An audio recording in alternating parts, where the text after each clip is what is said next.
Hello class. Welcome back बच्चों। लो प्यारे बच्चों, स्टार्ट करते हैं नया लेक्चर। अब वो आज पास्ट ईयर क्वेश्चन स्टार्ट कर रहे हैं चैप्टर नंबर 1 के।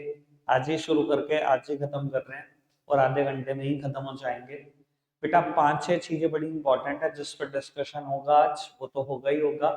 पास्ट ईयर क्वेश्चन में ना बेटा आपको ना दो तीन चीजें पता लगेंगी आपको कि पेपर का ना ट्रेंड किस तरफ है चैप्टर 1 को लेकर।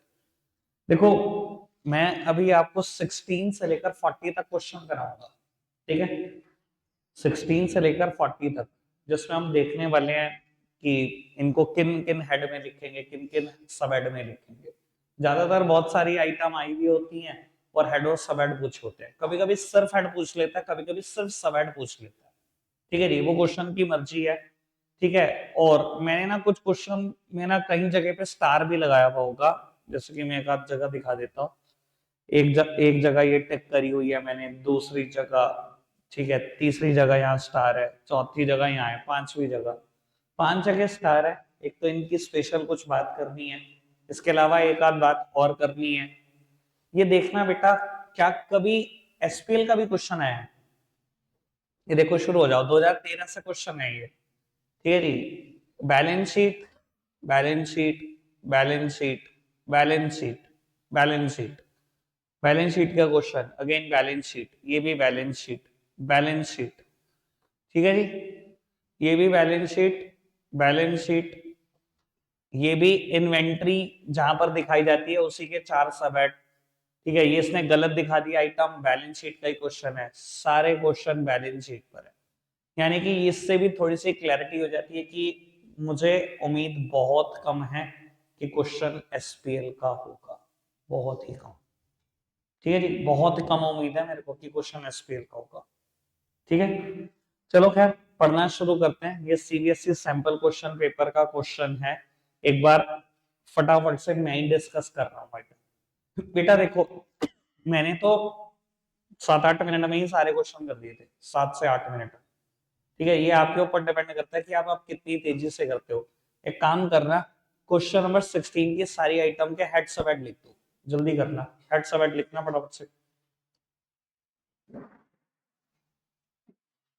लूज टूल्स, करंट एसेट उसमें भी inventory, loan repayable on demand current liability उसमें भी short term borrowing, provision for retirement benefit non current liability, और यह है long term provision prepaid insurance, current assets उसमें भी other current assets, capital advances non current asset, इसमें भी long term loans and advances का पार्ट है, capital advances, share in listed company non current assets में नॉन करंट इन्वेस्टमेंट। बताओ इसके अलावा कोई दिक्कत? सब याद था? कोई प्रॉब्लम आई? बढ़ जाए आगे। सीबीएसई सैंपल क्वेश्चन पेपर का क्वेश्चन पेपर में आ जाए तो जीरो सरप्राइज। ठीक है जी, आगे बढ़ जाओ और मैं आपको दिखाऊंगा पर्टिकुलरली। मतलब मेरा एनालिसिस ये कह रहा है 2013 से मैंने सारे क्वेश्चन करे कि लूज टूल्स आने के ना इस बार भी पूरे चांसेस हैं। इतनी बार रिपीट हुआ है, इससे ज्यादा तो कोई वर्ड रिपीट ही नहीं हुआ हुआ। लो जी, 3 आइटम ये है, आगे भी होंगी, फटाफट से लिखना, जल्दी से लिखना।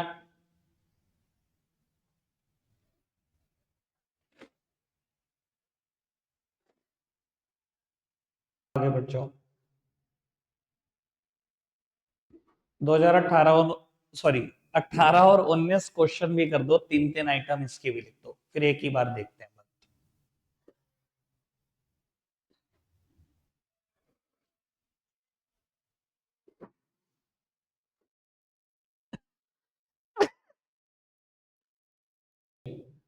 बेटा लाइसेंसिंग एंड फ्रेंचाइजिंग, पता ही नॉन करंट एसेट्स में भी property plant equipment and intangible assets होता है, उसमें भी इंटेंजिबल एसेट्स होता है ये।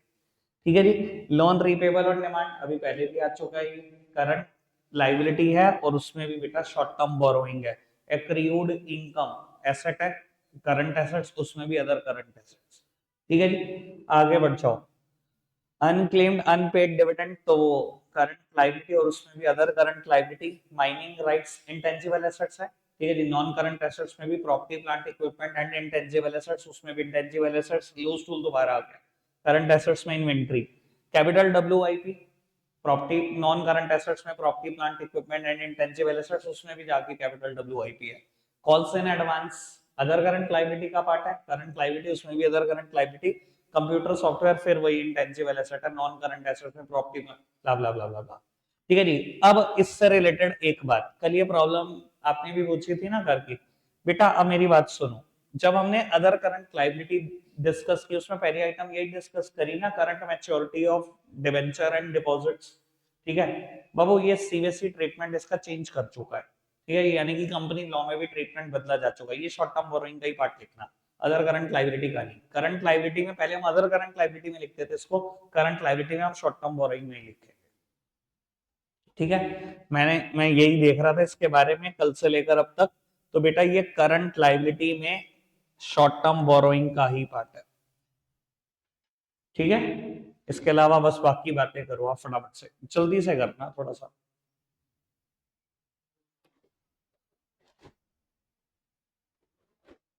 बताओ क्या लिखी, बाकी तो चलो चलो प्रोविजन फॉर वारंटी की बात करो पहले। नॉन करंट लायबिलिटी में long term provision, income received in advance, unaccrued income को बोलते हैं। करंट लायबिलिटी में अदर करंट लायबिलिटी है ये। ठीक है जी, इसकी बात करो। Advances recoverable in cash within the operating cycle, current assets में short term loans and advances, current assets में short term loans and advances. ठीक है जी, कोई दिक्कत कोई परेशानी अभी तक? बढ़ जाए आगे, चलो ठीक है बाबू। अनक्लेम्ड डिविडेंड में कोई परेशानी नहीं आएगी, लूज रूल्स में कोई परेशानी नहीं आएगी। Share in state bank of India क्या लिखोगे? नॉन करंट एसेट्स में नॉन करंट इन्वेस्टमेंट। ठीक है, आगे बढ़ जाओ। अनपेड डिविडेंड, अब पता है ना पेपर में ये आ रहा होगा इस बार दोबारा, कितनी बार आ चुका है अभी तक, कितनी बार। लूज टूल्स भी ऐसे ही है, भी आएगा देखना। अनपेड डिविडेंड हो जाएगा, माइनिंग राइट्स इंटेंजिबल एसेट हो जाएगा, स्टोर्स एंड स्पेयर इन्वेंटरी का पार्ट है, करंट एसेट्स में हो जाएगा। कैपिटल एडवांसेस बहुत बार आ चुका है। Interest accrued and due on borrowing, वैसे तो अदर करंट लायबिलिटी का पार्ट अभी तक समझाया नहीं मैंने। इंटरेस्ट एक्रूड एंड ड्यू और interest accrued but not due, लो समझा ही देता हूँ फटाफट, इसको भी समझ के खत्म कर। करंट लायबिलिटी में बेटा, अदर करंट लायबिलिटी में उस दिन हमने 13 आइटम पढ़ी थी, मैंने 2 समझाई नहीं। Interest accrued and due, interest accrued but not due, लो जी समझ लो। और पूरे के पूरे अकाउंटिंग वर्ल्ड में इसका सिर्फ एक ही एग्जांपल है, ये ना समझ में आया कभी, ये जिंदगी में नहीं समझ में आने। ठीक है जी, सबसे रेयर ऑफ द रेयर चीज है ये, इसको इसलिए इसको आराम से समझ लेना। बेटा आपका फाइनेंशियल ईयर है 1 अप्रैल 23 से लेकर 31 मार्च 24। ठीक है जी, आपने बेटा डिबेंचर इशू किए थे लास्ट ईयर और डिसाइड हुआ था कि 2 बार साल में ब्याज दोगे, हाफ ईयरली ब्याज दोगे। एक बार ब्याज दोगे 30 जून को हर साल, और एक बार दोगे 31 दिसंबर को हर साल ब्याज, बस ये डिसाइड हुआ। ठीक है जी, अब सुनना बेटा, 30 जून आई, आपने ब्याज दे दिया, खत्म कहानी। 31 दिसंबर आई, आपके पास फंड नहीं थे, आप ब्याज नहीं दे पाए। ठीक है जी, कायदे से आप डिवेंचर का इंटरेस्ट रोक सकते हो? बिल्कुल नहीं रोक सकते।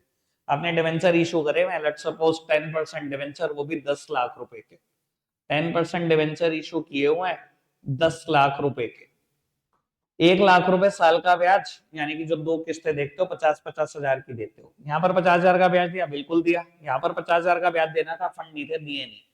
बेटा डिवेंचर होल्डर चाहते कंपनी बंद करा लेते, पर उन्होंने भी कुछ नहीं किया। ठीक है जी, बेटा आज 31 मार्च आ गई, आप क्या करोगे? अब सुनना बेटा, इसको शो करोगे, ये जो 50 हजार रुपए आपने ब्याज नहीं दिया, इसको क्या शो करोगे? इंटरेस्ट एक्रूड एंड ड्यू, वो इंटरेस्ट जो मेरे ऊपर ड्यू हो चुका है बट मैंने पे नहीं किया। ठीक है जी, वैसे एक्रूड वर्ड इनकम के लिए लगाया जाता है, पर यहां बेटा क्योंकि दो दो चीजें ड्यू की तरीके से दिखानी थी आपको, आपको ये भी बताना था इंटरेस्ट ड्यू भी हो चुका है, और आपको ये भी बताना था मैंने पे भी नहीं किया, इसलिए उन्होंने एक्रूड और ड्यू दोनों वर्ड का इस्तेमाल कर दिया। ठीक है जी, ठीक है, समझ में आई बात?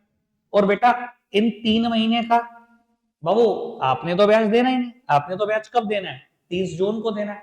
पर बेटा अगर एक बात सोचने की ये है कि अगर मैं ये 3 महीने का इंटरेस्ट दिखा चुका हूं, ये 6 महीने का दिखा चुका हूं, क्या बेटा मैं 9 ही महीने का इंटरेस्ट दिखाऊंगा?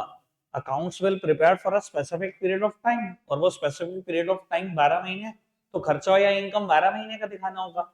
तो आपने 31 मार्च को इन 3 महीने की भी बात करी, आपने लिखा इसको interest accrued but not due. वो इंटरेस्ट जो मेरे ऊपर ड्यू नहीं हुआ, ड्यू नहीं हुआ मेरे ऊपर, और मैंने पे भी नहीं किया, सो तो यही करोगे ना। चाहे ड्यू हुआ कि नहीं हुआ, खर्चे तो पूरे 12 महीने के सो होंगे ना। समझ में आएगा? क्लियर है? Interest accrued and due, interest accrued but not due. Clear? यही एक लौता एग्जांपल है। ठीक है, अब आ जाओ जरा, वापसी कर जाओ। कैपिटल एडवांसेस हो जाएगा, लाइसेंसिंग फ्रेंचाइजिंग हो जाएगा, ये मैंने बता दिया। अगर करंट लायबिलिटी है, करंट लायबिलिटी में भी। ठीक है जी, मुझे नहीं लगता इसमें कोई दिक्कत आएगी। चलो पढ़ लो फिर भी। Debenture with maturity period in current financial year, अब तो मैंने बता दिया शॉर्ट टर्म बोरोइंग में जाएगा, करंट लायबिलिटी में शॉर्ट टर्म बोरोइंग में जाएगा। Security premium reserve, shareholder fund में reserves and surplus, provident fund. ठीक है जी, अब मैं आपको बता देता हूं, मैं एसपीएल में लिख देता अगर ऊपर ऐसी स्टेटमेंट ना दी होती। इन्होंने कहा बैलेंस शीट में बताओ कहां जाएगा। बैलेंस शीट में तो मुझे इससे मानना पड़ेगा प्रोविजन फॉर प्रोविडेंट फंड होगा, वरना तो बैलेंस शीट में जाएगा नहीं। अगर सिंपल वर्ड प्रोविडेंट फंड है, एसपीएल में नहीं जाना चाहिए इसको, एम्प्लॉय बेनिफिट एक्सपेंसेस में। ठीक है ना जी? पर बेटा अगर उसने कहा है कि बैलेंस शीट में ही कहीं दिखाना है, तो प्रोविजन फॉर प्रोविडेंट फंड होगा, यानी कि नॉन करंट लायबिलिटी में भी लॉन्ग टर्म प्रोविजन। ठीक है?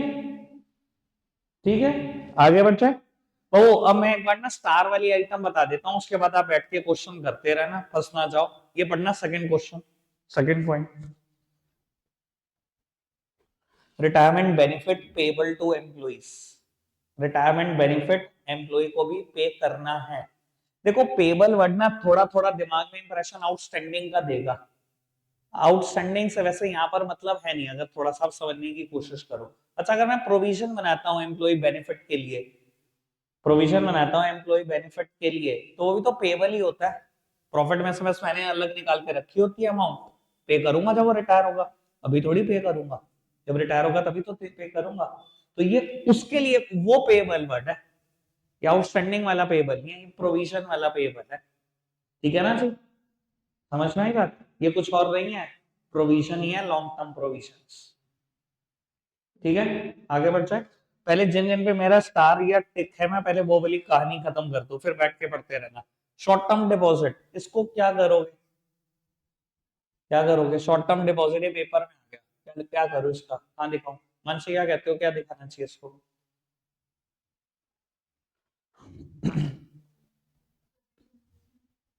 करंट इन्वेस्टमेंट्स, वैसा सोच सही रहे हो। ठीक है, कैश एंड कैश इक्विवेलेंट बताया था सीबीएसई ने इसको, मैं भी करंट इन्वेस्टमेंट ही सोच रहा था। ठीक है जी बाबू, अगर शॉर्ट टर्म डिपॉजिट्स वर्ड आ चुका है, आपको पता है ना बेटा, current investment, short term investment और नॉन करंट इन्वेस्टमेंट में सिर्फ एक ही अंतर होता है, ये कुछ और नहीं, शॉर्ट टर्म वर्ड था। शॉर्ट टर्म इन्वेस्टमेंट जैसे वर्ड आया था, कैश एंड कैश इक्विवेलेंट में चार ही तो चीज आ रही थी, cash in hand, cash at bank, cheque in hand और शॉर्ट टर्म इन्वेस्टमेंट, ये वही short term investment. Short term deposit मतलब आपने एफडी करा दी, 7 दिन से लेकर एफडी शुरू हो जाती है, 7 दिन की भी एफडी हो सकती है, 7 दिन से लेकर कोई 3 महीने के अंदर अंदर की करा दी होगी। अगर वो इतनी जल्दी मैच्योर होने वाली हो तो है ही cash cash and cash equal. Clear बात? हाँ जी सर। अदर नहीं, कोई रिजर्व एंड सरप्लस वाली बात नहीं है यार। ठीक है, आगे बढ़ जाओ। तो वो रिजर्व्स एंड सरप्लस क्या होता है? मेरे प्रॉफिट का वो हिस्सा जो मैंने अलग बचा के रखा, वो कोई प्रॉफिट का हिस्सा ही नहीं है, वो तो एम्प्लॉय के लिए है, वो तो लाइबिलिटी है सच मायने में। ठीक है, चलो आगे बढ़ जाते हैं। अब देखो, मतलब 2 सालों में क्या भयानक काम हुआ। दिल्ली 2015 में ये पॉइंट, ठीक है जी, ऑल इंडिया 2015 में बस एक हल्का सा पॉइंट चेंज कर दिया, सब कुछ बदल गया, सब कुछ। अब वर्ड आया short term deposits payable on demand, payable on demand, पे करना पड़ेगा। एसेट नहीं है ये क्या है? करंट लाइबिलिटी है। पहली बात तो short term deposits payable on demand, current liability में भी कहां शो करूं शॉर्ट टर्म बोरोइंग, कुछ और नहीं, काइंड ऑफ पब्लिक डिपॉजिट समझ लो। वहां पर भी तो लिखा था ना मैंने अदर डिपॉजिट्स, याद करो करंट लाइबिलिटी में एक वर्ड लिखवाया हुआ है अदर डिपॉजिट्स, ये वहां कवर हो जाएगा।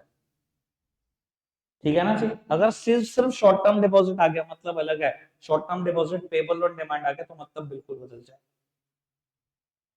क्लियर है? आगे बढ़ते हैं, एक आध जगह और स्टार होगा।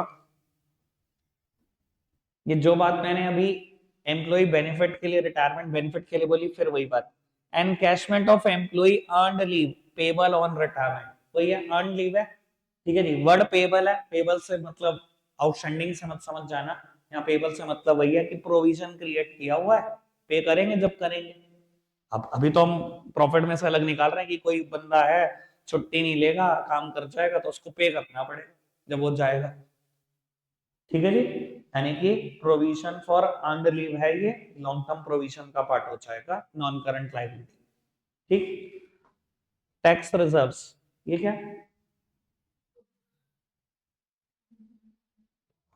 यस, प्रोविजन फॉर टैक्स है ये, और कुछ नहीं है। ठीक है जी, प्रोविजन फॉर टैक्स कहां जाता था? शॉर्ट टर्म प्रोविजन का पार्ट, करंट लायबिलिटी उसमें शॉर्ट टर्म प्रोविजन। ठीक है ना जी?